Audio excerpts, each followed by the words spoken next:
तो इससे पहले आपको जो बताया गया था एनपीओ का बेसिक कॉन्सेप्ट जो आपको बताया गया था, अब यहाँ पे बात करते हैं उसका फॉर्मेट का। तो इसमें देखिए आपका बनता है इनकम एंड एक्सपेंडिचर अकाउंट और बैलेंस शीट। तो ये अभी आपका इनकम एंड एक्सपेंडिचर अकाउंट का ये फॉर्मेट है, इसको आप थोड़ा ध्यान से समझिएगा और इसको ध्यान से देखिएगा।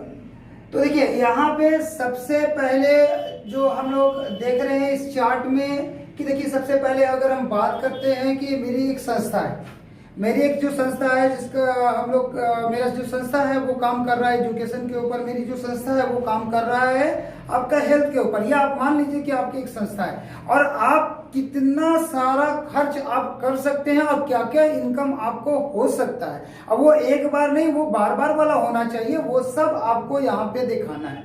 जैसे कि आपकी एक संस्था है, मान लीजिए आपकी एक संस्था है, तो संस्था चलता कैसे? तो संस्था जो चलता है तो आप सब्सक्रिप्शन के ऊपर चलता है, डोनेशन से चलता है, चैरिटी से चलता है, गवर्नमेंट ग्रांट से चलता है। इसके अलावा भी बहुत सारी चीजें खर्च है, इनकम है जो आप संस्था चलाते हैं।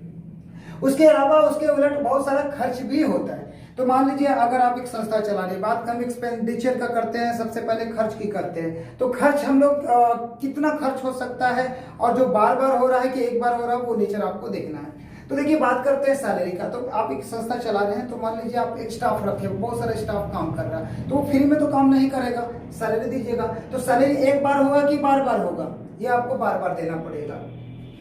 Postage and stamps and stationery है, तो ये शुरू से आप पढ़ते आ रहे हैं कि पोस्टल स्टैम्प्स जो है वो बार बार ही होता है। जैसे कि आपको मान लीजिए किसी को किसी लेटर भेजना हो, स्पीड पोस्ट करना हो, किसी भी काम से आपको, तो इस पे भी आपको खर्च होता है और ये नेचर है, ये काम आपको बार बार इसको रेगुलर करते रहना है। स्टेशनरी है, आपका स्टाफ है, काम कर रहा है, पेन है, पेंसिल है, रबड़ है, ये सब आपको उसको देना पड़ेगा और एक बार नहीं दीजिएगा, आप उसको बार बार खरीद के दीजिएगा। तो ये भी आपकी संस्था के लिए, आपके ऑर्गेनाइजेशन के लिए खर्च है। इलेक्ट्रिसिटी आप देख सकते हैं कि आप अगर बिजली का इस्तेमाल कर रहे हैं, इलेक्ट्रिसिटी का इस्तेमाल कर रहे हैं, तो आपको एक बार नहीं, वो बार बार आपको उसको बिल पेमेंट करते हैं, आपको देना पड़ेगा। एडवर्टीजमेंट, तो एडवर्टीजमेंट का मतलब आप अगर आप संस्था चला रहे हैं, मान लीजिए आपकी एक संस्था है जो आपके धनबाद में चल रही है, तो धनबाद में चल रही है, तो दिल्ली के लोगों को क्या पता कि यहाँ पे संस्था चल रही है, या मान लीजिए केरला के लोगों को कैसे पता चलेगा कि यहाँ एक संस्था भी है जहाँ पे बहुत अच्छा एजुकेशन दिया जाता है, बहुत ही कम मतलब कि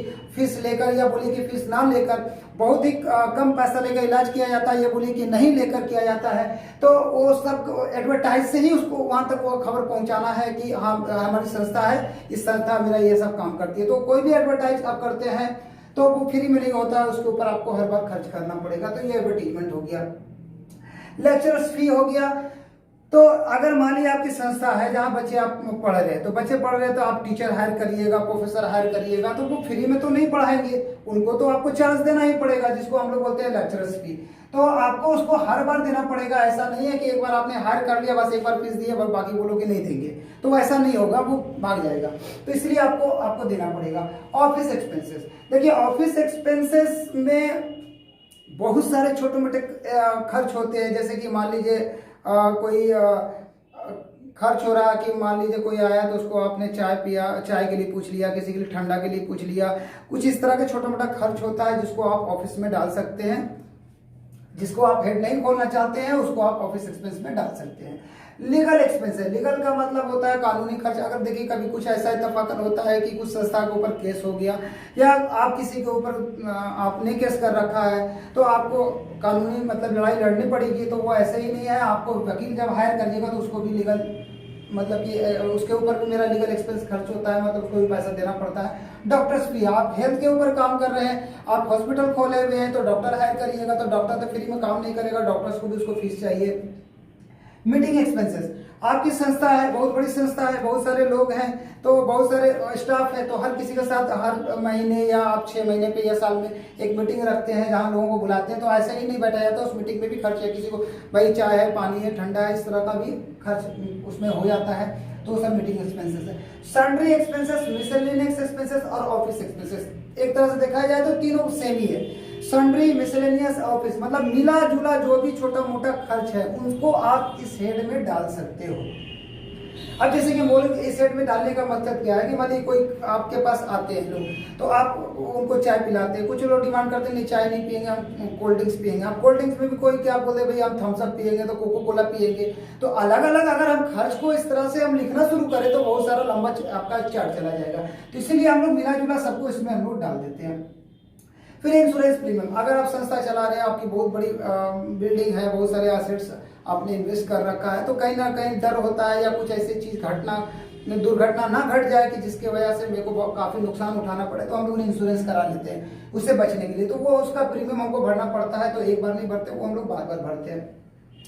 फिर अपकीप ऑफ ग्राउंड है, मान लीजिए आपकी संस्था है, आप बहुत बड़ा एक ग्राउंड रखे हुए, तो कोई भी ग्राउंड अगर आप उसको सही से नहीं रखिएगा, जैसे कि घास है बढ़ गया उसको काटना है, या जो भी गंदगी है उसको साफ सुथरा करने के लिए कोई भी माली साली आप जो रखते हैं, तो उस पर भी आपको खर्च करना पड़ता है, उस ग्राउंड को ऊपर रखने पे खर्च करना पड़ता है, उसको अपकीप ऑफ ग्राउंड बोलते हैं, इस पर बार बार खर्च होता है। ऑडिट फी है, देखिए चाहे प्रॉफिट ऑर्गेनाइजेशन हो चाहे नॉट फॉर प्रॉफिट ऑर्गेनाइजेशन हो, सरकार का आदेश है कि भैया आपको ऑडिट करा के ही आपको अपने जो बिजनेस है उसको आपको ऑडिट कराना पड़ेगा।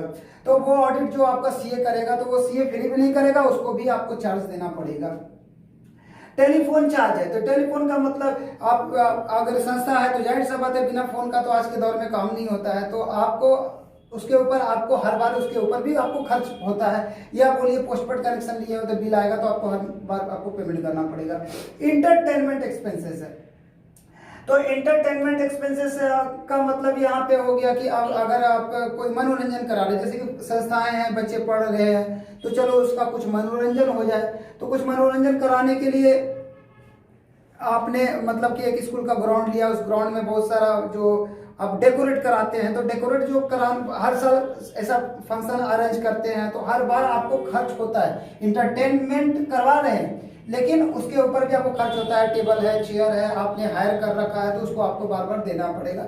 ये सब चीज उसमें डाल सकते हैं।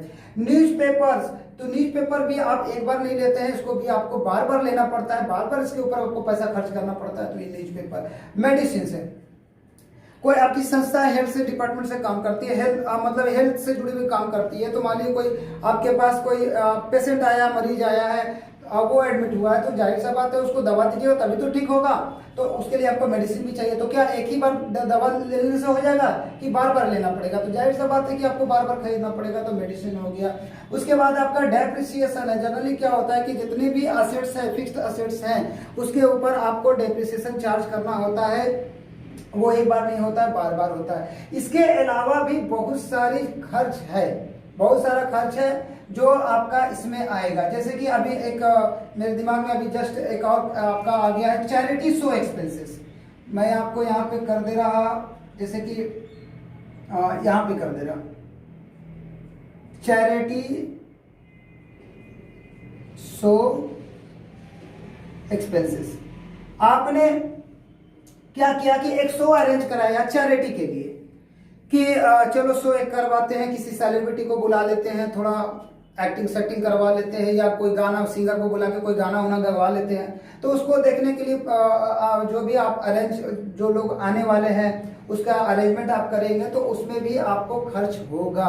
और ये आप हर साल करते हैं जैसे फंड रेज करने के लिए, तो उसके लिए भी आप यहाँ पे खर्च उसको यहाँ पे इस तरह का खर्च को आप डाल सकते हैं, चैरिटी शो एक्सपेंसेस। लेकिन इसी चैरिटी शो एक्सपेंसेस से अगर आपको इनकम होता है तो वो चैरिटी शो प्रोसीड्स बोल के या चैरिटी शो इनकम बोल के आपको आपका इनकम साइड पे जाने वाला है। तो देखिए ये आपको बताया गया कि एक्सपेंडिचर साइड में इतना सब कुछ आने वाला है। इसके अलावा भी बहुत सारी चीजें हैं, बहुत सारे एक्सपेंस है। बस आपको ये ध्यान रखना है कि कौन किस नेचर का है, कौन बार बार हो रहा है, कौन एक बार हो रहा है। जितना भी बार बार वाला है उसको आपको यहाँ पर दिखाना है। इसके बाद बात करते हैं हम लोग इनकम का। तो देखिए संस्था चलाने के लिए सबसे पहले आप बात करते हैं सब्सक्रिप्शन। तो सब्सक्रिप्शन का मतलब होता है चंदा, जो आपको बार बार आपको मिलेगा, डोनेशन बार बार मिलेगा, चैरिटी बार बार मिलेगा, गवर्नमेंट ग्रांट बार बार मिलेगा, एंट्रांस फी।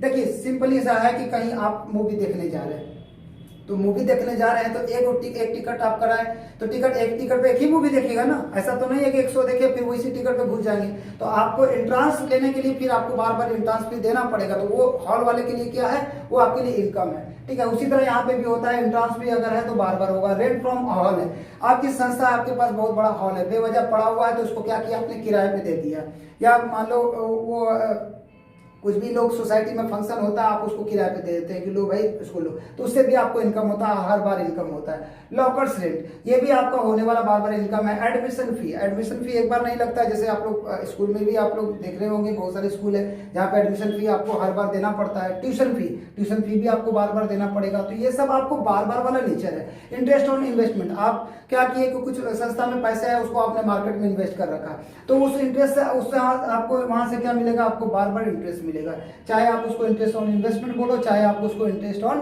फिक्स डिपॉजिट्स बोलो। फॉर इनकम फ्रॉम कैंटीन है, कभी कभी क्या होता है कि जो संस्थाएं हैं अपने स्कूल में क्या हो, एक छोटा मोटा कैंटीन खोल दिया या बड़े से कैंटीन खोल दिया, तो लोग बहुत सारे चीज है वहाँ पे खाने पीने का कुछ आप व्यवस्था करते हैं, तो वहां से भी लोग खाते पीते हैं, तो वहां से भी इनकम होता है, तो एक बार नहीं होता वो बार बार होता है, तो उसको भी आप यहाँ पे डाल सकते हैं। Sundry income, miscellaneous income, general income, बहुत सारे इनकम है, आप उसको मतलब मिला जुला इनकम मतलब छोटे छोटे जो इनकम रिसोर्स है उसको लिखने से मतलब कि लिखेंगे तो बहुत सारा लंबा चला जाएगा, इसीलिए आप उसको इसमें डाल सकते हैं। चैरिटी शो प्रोसीड्स, जैसे कि चैरिटी शो एक्सपेंस इधर हुआ तो उसी तरह चैरिटी शो प्रोसीड्स, जैसे मान लीजिए अगर आप चैरिटीज करवा रहे हैं, आपने शाहरुख खान को बुला लिया, आपने सलमान खान को बुला लिया, आपने आमिर खान को अपनी संस्था में बुला लिया, तो जाहिर सा बात है कि भाई आप इतने बड़े बड़े सेलिब्रिटी को बुला रहे हैं तो लोग तो देखने के लिए उमड़ पड़ेंगे, तो आप फ्री में क्यों दिखाइएगा, भैया हम तो चैरिटी के लिए कर रहे हैं, आना है तो टिकट कटाइए देखिए, ठीक है। तो उससे भी आपको जो उस तरह का इनकम हो रहा है आपको, तो चैरिटी शो इनकम इसमें डाल सकते हैं। मेंबरशिप फी, तो मेंबरशिप फी भी आपका होता है बार बार, लेकिन अगर इस सब चीज में अगर लाइफ जुड़ गया, किसी भी चीज में अगर लाइफ और स्पेशल दो वर्ड है, अगर वो जुड़ गया तो वो आपका सीधा बैलेंस शीट में जाने वाला है। सेल ऑफ स्क्रैप का नेचर है बार बार होना, ठीक है। तो इतना करने के बाद यहाँ डेप्रिसिएशन, यहाँ पे सेल ऑफ स्क्रैप, देखो यहाँ तक आप देख लो ध्यान से। इसके बाद क्या करना होता है कि हम लोग दोनों साइड इक्वल करेंगे, हम लोग ये डेबिट साइड हुआ, वो क्रेडिट साइड हुआ, तो हम लोग दोनों साइड इक्वल करेंगे। अगर इस साइड का अमाउंट ज्यादा, उस साइड का क्रेडिट साइड का अमाउंट ज्यादा है और डेबिट साइड का अमाउंट अगर कम है, तो इसको हम लोग सरप्लस बोलेंगे। सरप्लस नहीं लिखना है तो आप एक और नाम लिख सकते हैं, excess of income over expenditure, आप दोनों में से एक लिख सकते हो, या ऐसा ब्रैकेट में भी लिख सकते हो। अगर इधर कमी आया है तो उसको हम लोग बोलते हैं डेफिसिट, इसको आप बोल सकते हैं excess of expenditure over income. तो देखिए इस तरह का चार्ट है जो यहाँ पे नेचर बताया गया कि ये बार बार है, तो इसको बहुत ही आप अच्छे से देख लो। इसको अगर आपको नोट करना है नोट करो, आपको अगर स्क्रीनशॉट लेना है आप स्क्रीनशॉट लो, क्योंकि इसके बाद जो टॉपिक आपका होगा वो है बैलेंस शीट, तो आप इसको नोट करो।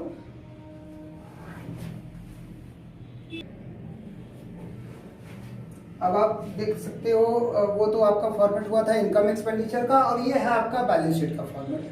तो ये जो बैलेंस शीट का आपका जो फॉर्मेट है इसको आप भी इसको समझ लो। देखिए बैलेंस शीट में नॉर्मली शुरू से आप पढ़ते ही आ रहे होंगे, बैलेंस शीट का सेम वैसा ही फॉर्मेट है, थोड़ा सा हल्का फुल्का कुछ नया नया चीज इसमें आ जाएंगे। अब देखिए बैलेंस शीट के एसेट्स की बात करें तो लैंड एंड बिल्डिंग, तो लैंड एंड बिल्डिंग जो होता है वो आपका एसेट्स होता है। इसके ऊपर आप एक बार लंबे समय के लिए पैसा खर्च करते हो, बार बार इस पर खर्च नहीं करते हो। मशीनरी हो गया, फर्नीचर हो गया, मोटर कार हो गया, बुक हो गया। बुक भी आप कोई भी बुक आप बार बार नहीं खरीदते हो, कोई कोर्स के लिए बुक एक ही बार खरीदा जाता है, उसी तरह यहाँ पे भी है। इन्वेस्टमेंट हो गया, बिलियर्ड टेबल हो गया, ठीक है, इक्विपमेंट हो गया, यूटेंसिल्स बर्तन को बोलते हैं हम लोग। स्टॉक ऑफ मेडिसिन हो गया, जो मेडिसिन हम लोग खरीदेंगे उसका जो स्टॉक जो बचेगा वो आपका आ गया। प्रीपेड एक्सपेंसेस है, एक्रूड इनकम जिसको आउटस्टैंडिंग इनकम भी बोल सकते हो, कैश इन हैंड है, कैसेट बैंक है। अब बात करते हैं हम लोग लायबिलिटी साइड का, तो देखो सबसे पहले हम लोग लिखते हैं कैपिटल फंड। तो ये कैपिटल फंड होता क्या, कैपिटल फंड आएगा कहाँ से? देखिए कैपिटल फंड निकालने के लिए आपको एक और बैलेंस शीट बनाना पड़ेगा, वो प्रीवियस ईयर का जो भी आइटम है, प्रीवियस ईयर का जो बैलेंस शीट है वहां से हम लोग इसको कलेक्ट करते हैं, कैपिटल फंड वहां से हम लोग निकालते हैं, जो आगे आप सीखिएगा। इसमें कैपिटल फंड दिखाने के बाद आप इसमें सरप्लस अगर होगा तो एक चीज सरप्लस या डेफिसिट, सरप्लस होगा तो उसको प्लस करिएगा और जो डेफिसिट होगा उसको आपको माइनस करना है। इसके बाद फिर बात कर रहे हैं लाइफ मेंबरशिप फी। देखिए अब बता चुके हैं कि जहां पे लाइफ और स्पेशल वर्ड अगर आ जाता है तो उसको हम लोग लायबिलिटी साइड में ही उसको डील करेंगे। उसके बाद होता है लीगेसी है। लीगेसी का मतलब वसीयत होता है, वसीयतनामा। जैसे कि मान लीजिए किसी का दादा हो, नाना हो, जो भी दादा परदादा जो भी हो, अपने पोता है पोती के नाम से या नाता नाती के नाम से आपका कुछ वसीयत करके गए, तो वो बार बार नहीं करेंगे, वो एक बार लिख दिए कि हाँ मेरी पोती के नाम से या मेरे बेटे के नाम से या मेरे पोता के नाम से इतना रहेगा प्रॉपर्टी, तो वो आपका वसीयत का ये हो गया। स्पेशल सब्सक्रिप्शन, देखिए सब्सक्रिप्शन का मतलब होता है चंदा एक बार, लेकिन कोई स्पेशल आपको देके गया, ठीक है, तो वो आपका ये आपका यहाँ पे आपका एक बार में इसका काउंट करेंगे। यहाँ पे बात करते हैं स्पेशल डोनेशन। तो डोनेशन स्पेशल क्या हो सकता है? डोनेशन फॉर बिल्डिंग हो सकता है, डोनेशन फॉर फर्नीचर हो सकता है, इस तरह का कुछ हो सकता है। फिर बात करते हैं हम लोग मैच फंड का। तो मैच फंड जो आपका है उसमें से मैच एक्सपेंस को हम लोग घटाएंगे। देखिए कोई भी फंड अगर हम लोग बना रहे हैं और उससे रिलेटेड जो खर्च हो रहा है तो उसको हम लोग वहां पे एक्सपेंडिचर में नहीं दिखाएंगे, बल्कि हम लोग कहाँ दिखाएंगे, उसको यहाँ से माइनस करेंगे। जैसे आप उदाहरण के तौर पे कि आप मान लीजिए कोई क्रिकेट का मैच करा रहे, आपको पता है कि करीब करीब 1 लाख रुपया खर्च हो सकता है, तो 1 लाख का आपने फंड बना लिया। अब उस फंड में से आप क्या कर रहे हैं कि जो भी खर्च हो रहा है, खर्च तो होना ही है, तो आपको यहाँ पे इसको माइनस करना है। अगर मान लो मैच फंड आपने क्रिएट नहीं किया, मैच एक्सपेंस हो रहा है, तो उसको हम लोग एक्सपेंडिचर साइड में दिखाएंगे। उसके बाद बात करते हैं आउटस्टैंडिंग एक्सपेंसेस। आपका लायबिलिटीज है, आपका कैटर ऑफ मेडिसिन, आपका लायबिलिटी जो आपको सप्लाई कर गए, सप्लायर भी बोल सकते हो, supplier of medicine, income receive in advance. तो इतने सारी चीजें हैं जो बैलेंस शीट में आएगी। इसके अलावा भी बहुत सारी चीजें आती है, लेकिन जो जरूरत के हिसाब से जो चाहिए आपका बेसिक कॉन्सेप्ट क्लियर करने के लिए, वो इतना सारा चीज है। तो इसको आपको बहुत अच्छे से देखना है। और देखिए पूरे आपको जो बताया गया है एनपीओ में, आपको यही ख्याल रखना है कि आपको नेचर पकड़ना है। नेचर क्या है, मतलब कि कौन बार बार है कौन एक बार है। जिस दिन आपने नेचर पकड़ना सीख लिया, आप एनपीओ आप बड़ा आसानी से सीख गए। इसीलिए आप फोकस करना है कि कौन बार बार हो रहा है, कौन एक बार हो रहा है। एक बार आप चार्ट जो आपको दिखाया गया, आप उसके ऊपर आप बहुत ध्यान से आप सोचो कि सैलरी अरे एक बार होता है कि बार बार होता है, अरे फर्नीचर एक बार होता है कि बार बार। इस तरह सोचते सोचते आपके दिमाग में ये जो है ना, ये सब चीजें एकदम बैठ जाएगी। अब बहुत ही आसान चैप्टर है, इसमें कोई बहुत ज्यादा ताम झाम इसमें नहीं होने वाला जैसा कि अदर चैप्टर्स में होता है। तो बड़ा सिंपल तरीका है इसका, खाली एक नेचर है, आप नेचर पकड़ लिए, आपका एनपीओ सॉल्व हो गया। तो अगर आपको इसको बहुत अच्छे से आप इसकी तैयारी करिए, और आपको अगर ये एनपीओ का जो पार्ट है अगर आपको अच्छा लगा है तो प्लीज़ इसको आप सब्सक्राइब लाइक कर दीजिएगा। Thank you.